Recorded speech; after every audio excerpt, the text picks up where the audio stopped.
Ibn Taymiyyah he dies in Damascus, in jail in 1328.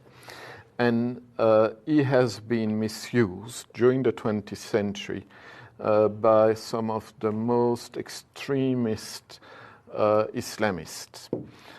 He is quoted, for example, in the 9/11 Commission official report as being the ancestor, the spiritual ancestor of Osama bin Laden.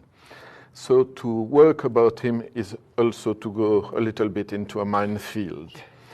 But then when you read him, you realize that those who have misused him for terrorist purposes only read texts that he wrote to call for the resistance of Syria against the invasion of the Mongols at the end of the 13th century. But they start using those texts that were texts of national resistance against an invader. They use those texts to call for the killing of unjust Muslim rulers.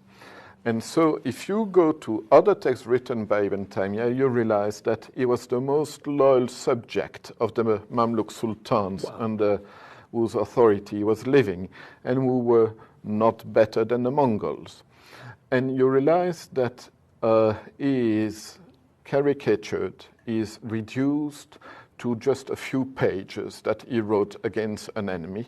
And when you look at other texts, which is quite easy because you can access them on internet or on CD-ROMs, or most of his writings have been published, you realize that you have there somebody who is at the same time probably the greatest in later Muslim theologian, and somebody who has a very, very moderate approach to the religion.